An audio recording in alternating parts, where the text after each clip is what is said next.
Seja bem-vindo a mais um curso da Conducim Play, aqui onde nós trazemos os principais especialistas do setor para trazer uma luz sobre esse mercado condominial. E a gente, como eu chamo, tem cheiro de condomínio, vive condomínio e pode nos ajudar muito nesse fato de entender melhor os condomínios. E hoje a gente vai falar de algo recorrente, que provavelmente você, síndico, já passou, ou se não passou, ainda vai passar, que é a questão do Airbnb.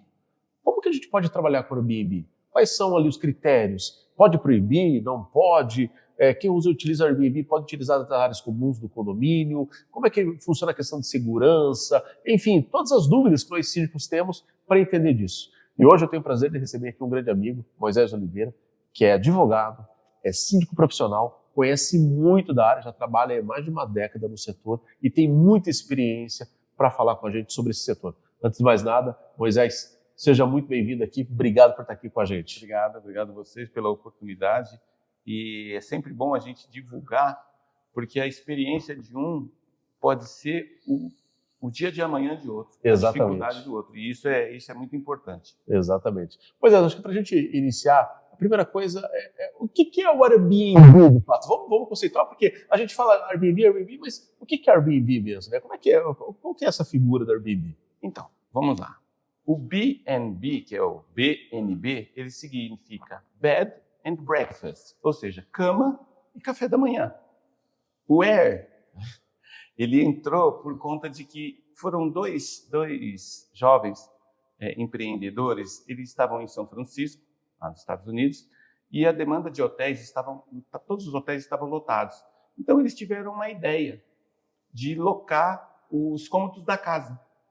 Só que o que eles faziam? Eles se esbarraram na falta de infraestrutura. Então, o que eles fizeram? Eles compraram colchões infláveis. O Air é nada mais do que o ar do colchão inflável. E aí ficou Airbnb. Né? É o Air da cama, né? Cama e café da manhã. Bed and breakfast. Então, Airbnb, basicamente, ficou o nome da startup, porque o Airbnb é uma startup, assim como a Uber, né? Só que eles começaram de uma adversidade. E como eu explico, toda adversidade, toda dificuldade te dá uma oportunidade. E foi exatamente isso que os dois jovens viram, só que eles depois viram que o negócio era rentável, né? Porque é uma cidade, São Francisco é uma cidade turística. Né? Todo mundo vai lá para andar no bondinho, né? Nos trilhos, aquelas... Visitar o vale todo. Tem um monte de atrativos. E não tem tantos hotéis, né? Então eles começaram assim. Só que aí eles já esbarraram no problema da pessoalidade. Então o que eles ofereciam? Eles não tinham nem nada para oferecer. Então eles se ofereciam como se fossem guias. Falaram, olha, tem essa aqui.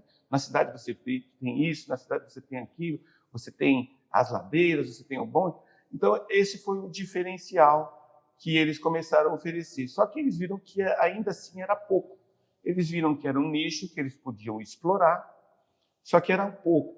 Mas eles esbarraram no problema de cultura, de que cada pessoa que viesse de lugar diferente tinha problemas com a própria acomodação em si, que o que para você pode ser normal, para outro é anormal, dependendo da cultura de cada país, de cada turista. Então, eles tiveram essa primeira dificuldade. Então, o que eles fizeram? Como eles serviam café da manhã, eles serviam cereal. Eles fizeram uma caixinha de cereal e começaram a vender não só para os clientes deles, mas começaram a vender na rua. Só que a caixinha de cereal deles, eles colocavam o rosto de políticos. Barack Obama, né? Outros líderes mundiais, e isso apareceu na imprensa. Quem resolveu investir quando viu que era uma possibilidade? Um ator muito conhecido, principalmente o pessoal que assiste Sessão da Tarde, o Ashton Kutcher. Né? Ele investiu alguns milhões nessa startup. Eles trouxeram mais uma pessoa especializada de divulgação. Em que pese eles fossem da área de marketing, eles trouxeram uma pessoa de TI. E aí fizeram a startup ter a dimensão que tem hoje. Eu não estou aqui fazendo propaganda, só estou explicando como começou. Que é uma startup, assim como a Uber, que tem um valor estimado de 13 bilhões. É muita coisa. É muito dinheiro por uma ideia simples. É que nem o Clips. É a ideia simples que todo mundo usa. Mas falando aqui, trazendo um pouco mais para o nosso contexto aqui de condomínio. O Airbnb hoje ele é um modelo diferente para condomínio, né? O Airbnb, ele não se encaixa no modelo de hotelaria. Ele não se encaixa no modelo de hotelaria. Para o Brasil, ele é muito mais parecido com a locação de curta temporada. A locação de curta temporada. Porém, a locação de curta temporada ela é prevista na lei do inquilinato, não temos problema nenhum. O problema é a falta de preparo dos condomínios ou da lei dos condomínios, né? No caso, o que faz a lei dos condomínios, você tem a lei do condomínio geral e você tem a convenção. Quando a convenção não tem essa previsão sobre locações, ele é totalmente viável. Só que aí esbarra no problema que os jovens tiveram lá no começo, que seria o comportamento do locatário. O comportamento do locatário. O pessoal faz bebedeira, o pessoal utiliza mal as áreas comuns, piscina, academia. Então, onde a gente vai ter problema? Onde o síndico vai ter problema? Quando ele não tiver um regramento. Os novos prédios, as convenções, elas já têm que ter esta previsão, porque é uma coisa que acontece no mundo inteiro. Nos Estados Unidos é muito normal, na Europa é muito normal, no Brasil ainda estamos no começo, né? Em que pese a Airbnb já esteja desde 2008, aqui no Brasil ainda é meio que engatinhando, né? Por quê? Porque o Brasil ele tem uma extensão territorial e vários locais turísticos que é maravilhoso. Você não precisa alocar por um mês, você pode alocar por um pequeno número de dias. Porém, em condomínios, principalmente os condomínios totalmente residenciais, o condomínio edilício, ele não está preparado para isso. E o síndico, sim, ele tem que estar preparado. O síndico ele tem que ter, pelo menos, o conhecimento, ele tem que ter o conhecimento de um regramento. Então, como ele vai poder fazer tudo isso? Ele vai ter que estudar o tema, ele vai ter que estudar esse meio, verificar as possibilidades, porque assim, você não pode simplesmente proibir, não é proibir por proibir. Em que pese tenhamos julgados favoráveis à proibição, ele foi específico para aquele momento, foi específico para aquela situação. Não é uma coisa que pode se dizer, falando agora como advogado, não é uma coisa simulada, não é um entendimento geral, não é uma jurisprudência que pode ser utilizada para qualquer situação que tenha sido levado a juízo. Eu acho que essa que é a grande questão. É o síndico entender o conceito, o Airbnb, e ele também se preparar para esse fato que, claro, eu costumo dizer, tem uma insegurança jurídica grande, e a gente vai comentar mais sobre isso. Moisés, vamos aprofundar um pouquinho esse questionamento em cima que a gente tem sobre o uso das áreas comuns. Acho que isso é bem interessante a gente focar bem nisso, e também sobre a questão de como que os colaboradores, portaria, zeladoria, como que elas devem se comportar com o pessoal do Airbnb. Começando por essas questões das áreas comuns.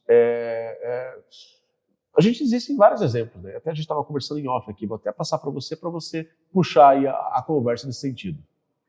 Então, o que acontece? Não pode haver discriminação. Primeiramente, porque o prestador de serviço, seja ele orgânico, seja ele terceirizado, ele tem que fazer uma boa entrega de seu trabalho. Porém, o que o síndico, porque o morador que está há muito tempo, o seu Joaquim da portaria, a dona Maria da limpeza, o seu José da manutenção, eles estão vendo aquelas pessoas todo dia. Então, eles têm, queira ou não queira, mesmo sendo terceirizado, eles têm aquela proximidade, bom dia, boa tarde, boa noite. O estranho, entre aspas, o locatário de curta temporada, não. Ele não tem aquela familiaridade. Então, qual é o trabalho do síndico?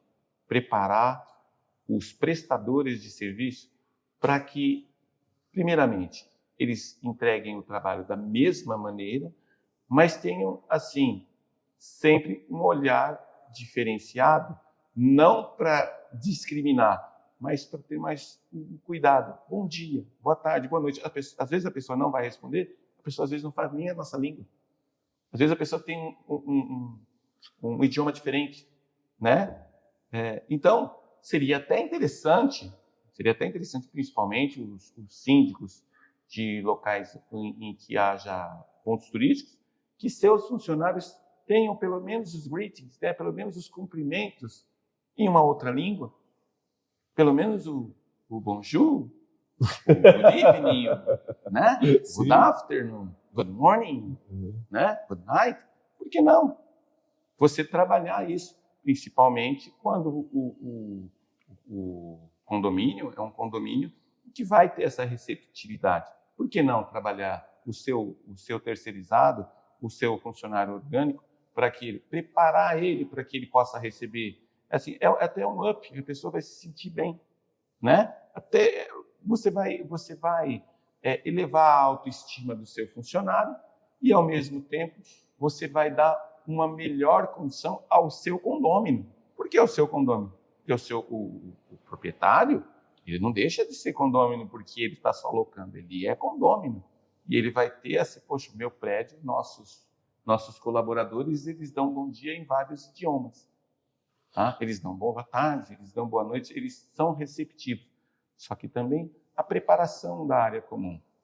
Você verificar se a área comum, além de estar preparada para receber todos os moradores daquele local, se por um acaso ele vê que é uma pessoa que não é uma pessoa que está ali no seu dia a dia, ele também verificar se a pessoa está cumprindo com o regramento. E aí ele é o canal, não esperar a reclamação de outro condômino, ele ser o canal, junto ao síndico, junto à administradora, junto à zeladoria, de que houve uma quebra de regra, que houve, olha, ele trouxe copo de vidro para a piscina, olha, o locatário de tal apartamento deixou o seu cachorro entrar na piscina infantil. Porque, olha, isso que eu estou falando acontece, viu? Você está com o seu Lulu lá, o Luluzinho dá um calor, ele pula na piscina infantil. Quem é o culpado? O proprietário que não viu o seu locatário.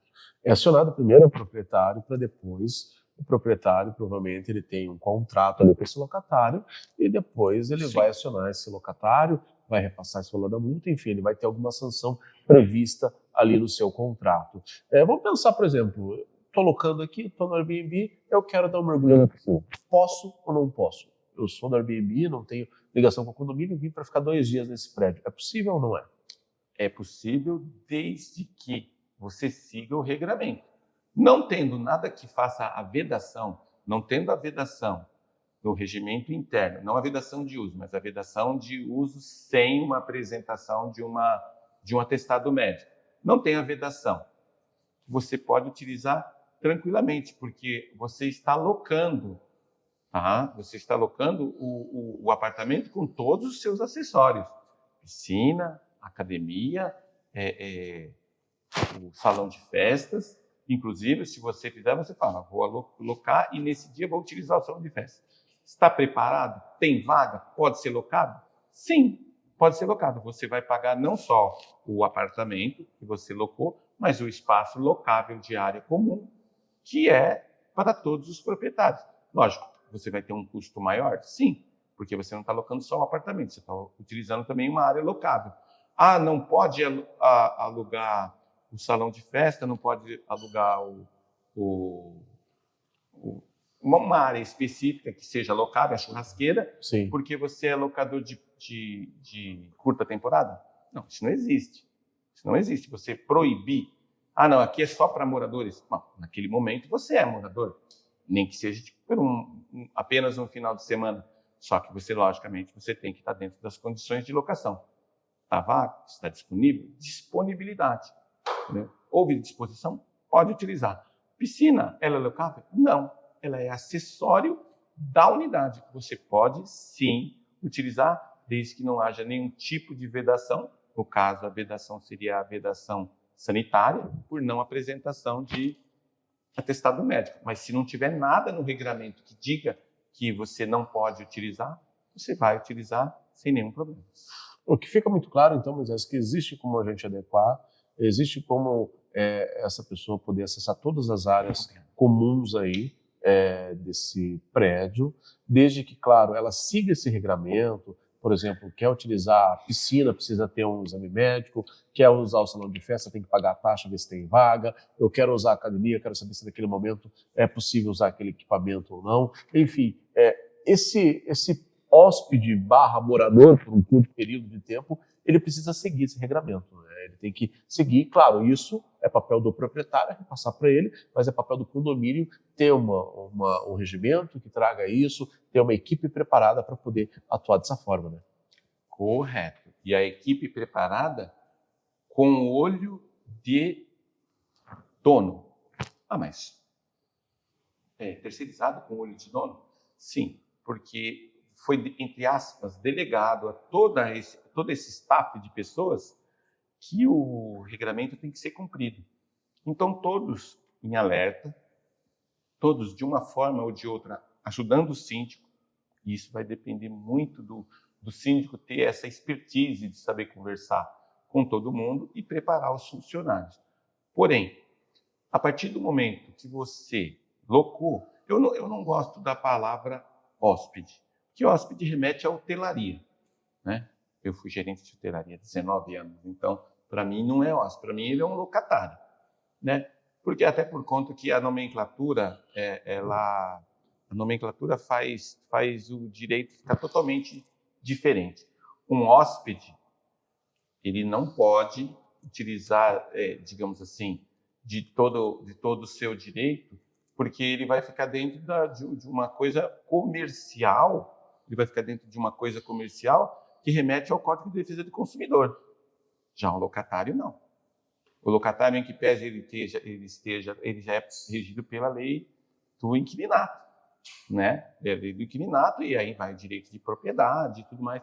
Não que não seja que ele não esteja, entre aspas, comprando um serviço. Na verdade, ele está alocando um espaço para que ele tenha uma qualidade que os hotéis, e pese os hotéis sejam ótimos, nós temos muitos bons hotéis, mas a pessoa quer naquele instante, ele quer uma privacidade e ele não quer estar num ambiente, não vou dizer um ambiente poluído, não vou dizer um ambiente poluído, não. Ele quer privacidade, ele quer ser visto como um morador. Ele quer utilizar aquilo ali como se outro tipo de experiência. É uma nova experiência. Ele não quer se deparar com um mensageiro, um taxista, não. Ele quer se deparar num apartamento como se ele estivesse no dele, como se estivesse no apartamento dele. É lógico, ele vai ter tudo diferente, né? Não são as coisas dele que estão ali, tudo locado, porém, ao mesmo tempo, ele vai ter segurança também, porque muita gente usa o Airbnb por segurança, porque não só a vantagem econômica, porque muitas vezes é muito mais barato do que uma rede de hotéis, você encontra apartamentos excelentes em locais que você vai utilizar um gasto que não vai chegar a R$2.000. Você entendeu? Não vai chegar a R$2.000. E num hotel você gasta R$2.000 facilmente, muito facilmente. Perfeito, mas acho que ficou muito claro aí que a gente falou que se o condomínio quiser, ele pode proibir. Se o condomínio quiser, ele pode se adequar, pode restringir, enfim, existem todas as opções. E agora a gente tem informação para isso. Então, o síndico ele tem as ferramentas para fazer. É só questão dele se atentar e, de fato, tanto proibir como não proibir, não importa. O que importa é o síndico ele conhecer esse processo e para ele verificar qual que é a atitude, qual que é a ação que aqueles condôminos ali daquele condomínio desejam, né? Exato. Para você chegar a uma ação que vá com recurso especial para o STJ, é porque foi algo que fugiu a todo o controle do síndico, fugiu ao controle dele. Quem tinha que ter tomado a providência? Quem teria que se antecipar ao problema? O síndico, porque deve ter sido uma massa condominial insatisfeita, né, com um ou outro caso, porque são casos específicos e esporádicos. Não é o normal. Não é o normal você ter um problema dessa magnitude para chegar no STJ. O normal é você resolver administrativamente e estar preparado para isso. Mas tem uma situação que a gente passa, e eu vejo muitos síndicos me procurarem, com relação ao Airbnb. Eu posso proibir o Airbnb? Não posso? Em que situações? Ou se eu quero proibir, o que eu tenho que fazer? O que eu não tenho que fazer? Como é que o síndico pode proceder com relação a essa questão? Então, o problema é proibição. Você tem que tomar muita cautela. Nós temos julgados, né, da terceira e quarta turma do STJ, que deram fatores favoráveis, pareceres favoráveis, decisões favoráveis à proibição, mas não num caráter geral. É para aquela situação. Por quê? Porque o que a lei busca? A lei busca a ordem jurídica da comunidade. Então, assim, eu não posso, em detrimento de um condômino, prejudicar toda uma massa condominial. Só que eles estavam amparados pela convenção. Na convenção havia uma cláusula, um parágrafozinho que remetia à possibilidade de proibição. Tá? Então, o que acontece? O síndico hoje, a proibição não é o caminho. Tá? Nós temos que fazer a adequação. Porque se você colocar proibição em todos, quem mora em Balneário Camboriú é uma cidade totalmente turística. Então, o proprietário de uma unidade, a rede hoteleira, está lotada por um evento de surf, o que seja, ele tem a possibilidade de oferir uma renda. O que ele pode fazer? Os síndicos lá daquela região, eles têm que se adequar. Eles têm que chamar uma assembleia, verificar o quórum exato, porque você está falando de direito de propriedade. Tá? O direito constitucional de propriedade, ele não pode ser compuscado, né? Ele não pode ser tolhido. Você vai ter que se adequar. Então, o síndico tem que estar preparado para isso. Agora, que nem outro, um edifício, edilício, moradia, somente moradores, não tem nada de comércio, mas próximo à Avenida Paulista, rede hoteleira cheia. Ele não tem direito de alocar para um evento, para aquele final de ano, para a parada LGBT? Ele pode fazer isso, desde que ele tenha preparado, aquele local tenha sido preparado para isso. Né? Legalmente, o síndico pode trazer essa opção aos proprietários? Pode, ele pode trazer. A proibição em si, ela não é o caminho. O caminho da proibição se dá quando não temos regras. É a falta de regras que leva à proibição. Mas antes da gente chegar até nessa questão de regras, deixa eu puxar uma situação aqui. Vamos pensar que eu sou síndico de um condomínio, e nesse condomínio tem Airbnb, mas se eu proibisse o Airbnb, digamos que ali uma parte ali dos condomínios desejam fazer isso.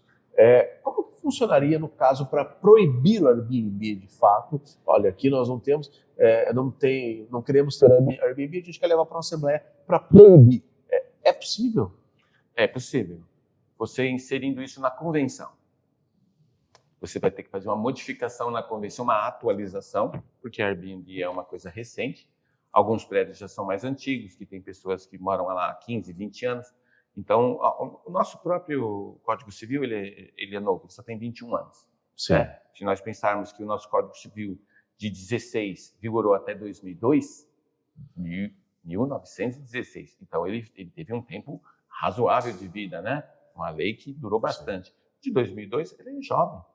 Né? Ontem foi aniversário da nossa Constituição, né? Ontem, o pessoal tem que saber, 5 de outubro foi promulgada a nossa Constituição de 1988. Ela é uma Constituição cidadã jovem. O Airbnb é uma coisa recente. Então, para a proibição? A massa condominial quer proibir. Quer proibir? Tudo bem. Vamos modificar a nossa convenção e estipular num parágrafo, em uma cláusula, você tem que colocar lá que não poderá ser locado para X tempo, menos do que X tempo, menos que 90 dias, ou menos do que 30 dias. Né? Você colocou isso, você proibiu aquela locação de final de semana. Agora que eu tenho visto alguns condomínios usarem um artifício de não alterar a convenção, porque exige um quórum específico maior, mas sim colocar no regimento. Qual o peso, qual a validade disso? Então, regimento interno, Esse teu então já entregou. regimento interno, ele é transitório. Ele é transitório, ele faz leis entre as partes, mas para ele ter valor para terceiros,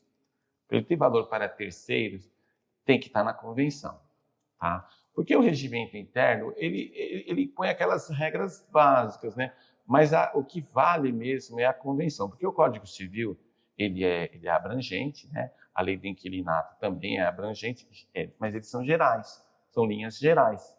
Então, eles deixam o direito de propriedade, ele também é relativo, em que pese ele seja constitucional, ele também é relativo, porque você tem que ver a sociedade, a coletividade. E o síndico trabalha para a coletividade, não trabalha para 1 ou 2 moradores, ou 3 ou 4. Ele trabalha para o todo. Então, para poder ele ser justo, tem que fazer a mudança na convenção. Faça a mudança na convenção, não é difícil agora. O quórum foi modificado. Você pode fazer agora uma assembleia aberta, 90 dias. Se um síndico, em 90 dias, não conseguir fazer uma assembleia, né? Eu vou te dizer, ele não está fazendo um bom trabalho, ou ele está sendo, como pode-se dizer, ele está sendo sabotado, porque ele consegue fazer, ele vai colher as assinaturas. As pessoas, inclusive, durante o tempo de uma assembleia aberta, elas podem até modificar o entendimento, que nem como eu estou explicando.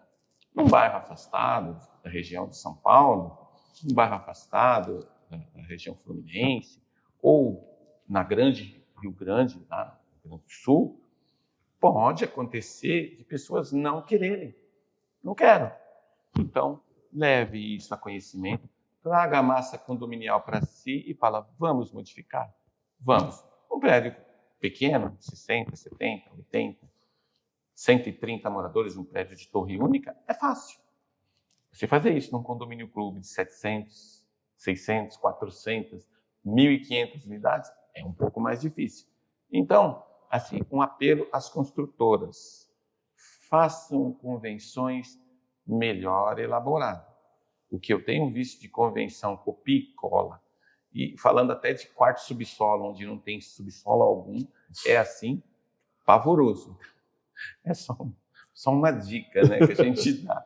Né? Esquece o copia e cola, verifica a região que o prédio está inserido. O síndico, quando assumir, verifica a possibilidade de existir ali um Airbnb, se você tem cachoeira perto, se você tem ponto turístico perto, né? Se é um prédio que tenha atrativos. Porque o Airbnb, ele hoje existe em castelo, em iglu, e não são condomínios. Os proprietários se utilizam da localização ou de uma chamativa. Graceland, onde morava o Elvis Presley, lá tem Airbnb. Né? No iglu tem Airbnb. Ficar famoso. Não colocando nenhuma conotação política aqui. O prédio do triplex do Guarujá, todo mundo conheceu o Brasil inteiro. A pessoa ali tem Airbnb. Né? As pessoas vão lá e tiram fotos. Estou em frente ao triplex, tal. O pessoal faz. O prédio Balneário Camboriú, onde tem o apartamento do Neymar, lá tem Airbnb. Por quê? Porque as pessoas querem estar num local em evidência. Então, qualquer coisa que faça o condomínio ter evidência vai ser motivo de locação para curta temporada. Então, o síndico ele tem que ter... Viu, síndico? Você tem que ter essa expertise de trazer para o condômino, morador, e para o proprietário essa possibilidade. Não estou aqui, não ganho um centavo, não estou fazendo propaganda do Airbnb. Eu estou, na verdade, dando oportunidade aos proprietários de terem uma renda extra. O cara tem um apartamento na praia, fica fechado o tempo todo. Só quando ele vai. Eu não vou passar o final do ano na praia, vou passar no sítio. Então ele loca por 10 dias, 15 dias, uma temporada, 5 dias, o final do ano no Natal para um, no Ano Novo para outro. Usa a plataforma Airbnb? Usa. Antes de ter a plataforma Airbnb, a gente já tinha essa locação por imobiliária, usando a lei do inquilinato. Tínhamos problemas? Sempre tivemos. E você sabe, brasileiro tem que ser estudado, né? O brasileiro cria situações em que o síndico tem hora que fica careca. Estou quase lá. Porque moradores, eles inventam. O brasileiro inventa situações. Moisés, eu tenho um prédio e nesse prédio aqui eu tenho aqui alguns que querem fazer Airbnb. E claro, sempre se cria alguns conflitos entre quem mora e quem quer fazer Airbnb. De que forma que eu posso preparar um condomínio para receber um Airbnb? Que tipo de situação que o síndico pode fazer? Quais são as ações que ele pode tomar para que esse Airbnb, ele seja o menos conflituoso possível?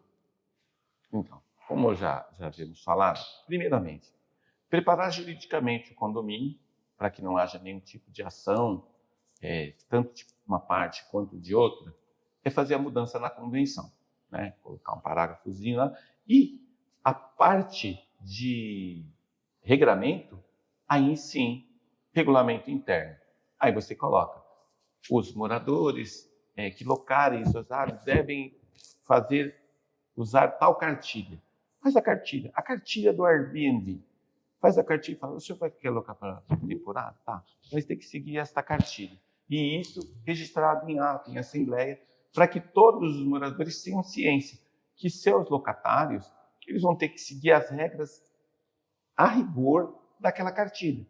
Tipo, não pode utilizar de modo desordeiro a piscina, a parte da academia, as áreas comuns, mas especificar mesmo, porque brasileiro ele inventa, né?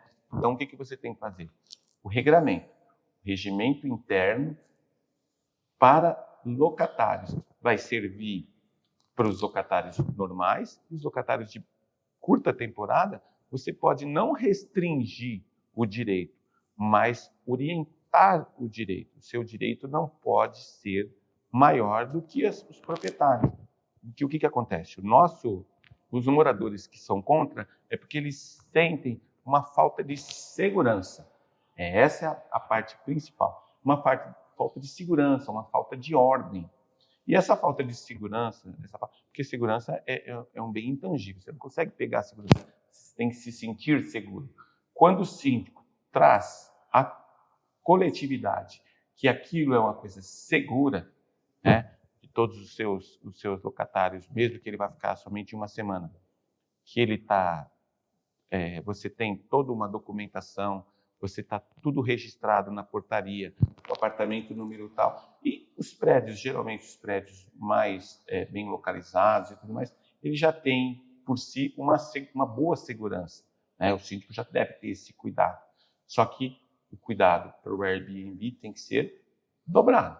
Você tem que redobrar a segurança, porque você sabe que, infelizmente, tem pessoas de má índole em todo nível de sociedade.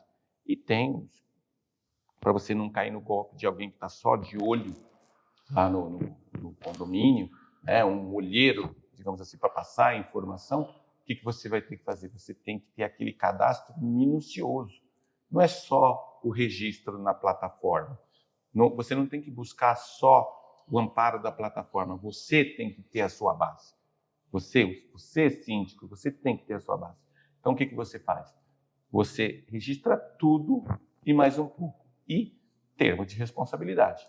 Termo de responsabilidade a quem? Ao proprietário. Ao proprietário. O proprietário vai ter que se responsabilizar.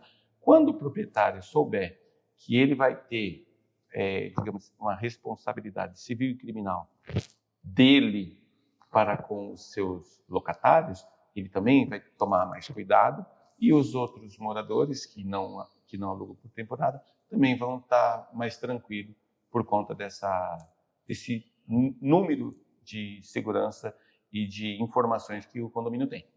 Mas é só voltando um pouquinho ali, então o ideal é que seja feito ali uma adequação desse regimento, onde se conste ali uma etapa desse regimento voltada ali para esse tipo de locação que proteja ambos ali, tanto locatários aí que são locatários de longo prazo, né, que digamos aí que não são da diária, como também aqueles que locam por um tempo.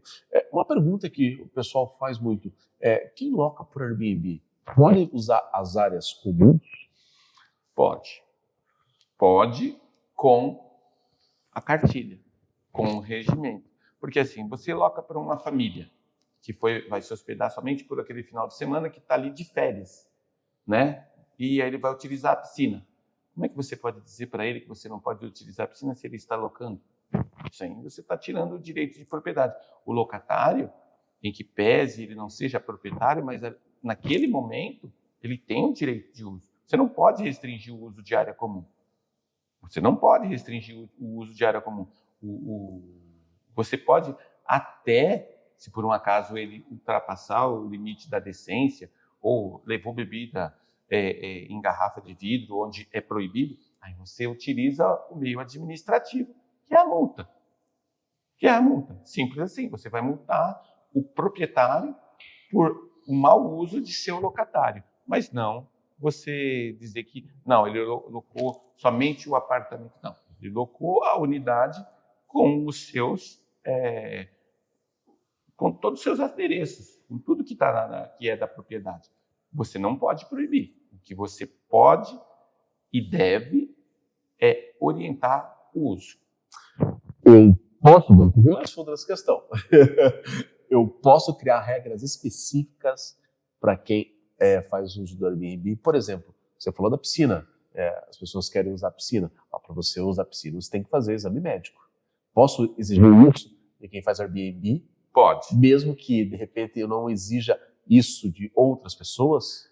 Não, você tem que trazer a segurança, no caso aí a segurança sanitária, você tem que ser de caráter geral. Se você pede para o morador, você tem que pedir para o pessoal do Airbnb.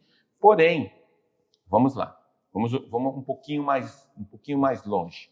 A pessoa vem de outro país. A pessoa que vem de outro país, você tem que verificar.